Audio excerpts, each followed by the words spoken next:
Ever feel like life just keeps throwing the same kind of challenges your way? Like over and over. Almost like you're stuck in some cosmic spin cycle. Uh-huh. Yeah, I know what you mean. Well, you might want to maybe have a chat with Saturn about it. Saturn. Astrologically speaking, of course. Turns out this planet, the one with the super cool rings, it's got this reputation. It's like the big, tough teacher of the zodiac. Oh. I've been looking through this book, Understanding Saturn's Energies, and honestly, this deep dive's making me see Saturn in a totally different light. You know what's interesting about Saturn? It's not like its influence is random. Like it's not just about, bad luck or like when Mercury's in retrograde or something. Oh, tell me it's not Mercury retrograde again. Think of Saturn more like, a cosmic coach. It's pushing us toward this like genuine self-respect.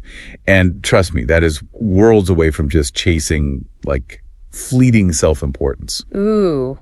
That is deep. And this part really jumped out at me. Saturn makes what they call a Saturn return every 21 years or so. Sounds intense. And get this, we go through 3 major ones in a lifetime, like big astrological transits. It's almost like cosmic check-ins at these super important stages of your life, Exactly. Imagine it. Saturn's influence is like this triple touchdown of opportunities for growth. Yeah. So touchdown number 1. That happens in our youth, like when we're just starting to figure out this whole independence thing. Makes sense, right? You're just starting to spread your wings. Right. Then boom, touchdown number 2 hits in midlife. Now, this is usually when we're more established, maybe a little set in our ways, you could say. Comfortable. A little too comfortable, perhaps. Perhaps. And then, just when you think you've got it all figured out, here comes touchdown number 3 in our later years as we're navigating, well, a whole new stage of life with all its, shall we say, wisdom and experiences. And get this, each of these periods, they last about 7.5 years. That's like a seriously long time for some serious reflection and growth. Okay, so that's a lot to unpack. It makes sense, though, these different phases, but why those 3 periods specifically, you think? Well, think about it. Each phase, it's like it throws these unique questions about our values right back at us.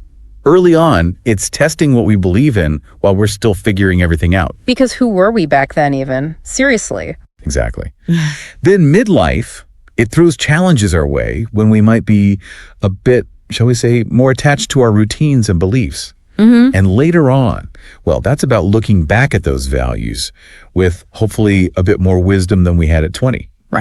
Right. So we're talking self-respect versus self-importance. It's easy to just say we value things like honesty, integrity, all that good stuff. But how can we actually tell if we're really living by those values? Not just chasing likes or whatever, how do we know it's legit? That's the $1 million question, isn't it? Yeah. Here's the thing, and this really hit me hard when I was reading about it. Ask yourself this. Would you stick to that value? Really, truly stick to it, even when nobody's watching? Even if it means losing something. Like, it's easy to be honest when you've got nothing on the line. Totally. Yeah. But it's like Saturn wants us to walk the walk, especially when it's hard. Exactly. It's about those tough choices. Yeah. Like, imagine someone who's always bragging about how honest they are, then bam, they're in a situation where they could totally benefit from lying. That, my friend, that's their Saturn test. Oh, that's juicy. Will they stay true to that honesty or cave for some quick reward? Yikes. And that struggle right there. That's where the good stuff happens, the growth. Because it's not about just surviving these Saturn periods, these 7.5-year stretches. It's about using them, leveraging them for some serious personal development. It's funny, but the book actually gives some pretty solid tips on how to do that. It's not just hold on tight and hope for the best kind of advice either. It's about how to actually use these transits to grow. Totally. And some of them really resonated with me. There's this one, it's like, listen, understand, contemplate, and speak if necessary. It's like, instead of just like freaking out and reacting to every challenge, Saturn's asking us to pause, to think it through, and then, only then, to act, from a place of awareness. Isn't that the truth? It's like that saying, take a breath before you respond. It's about making choices that line up with what you really value, not just your knee-jerk reactions in the heat of the moment. 100%. And when you respond like that, with thoughtfulness, that's where you develop self-mastery. Yeah. And that's huge with Saturn. And get this whole self-mastery thing, it's not about shutting everyone out and becoming like this lone wolf guru on a mountaintop. The book also talks about expanding the circle of belongingness. Basically, it's saying that when you have real, genuine self-respect, you can connect with others on a much deeper, more authentic level because you're not coming from that place of ego anymore, Wow. It sounds like Saturn's influence while it might be challenging, it can actually lead to some seriously rewarding personal growth in the end. Right.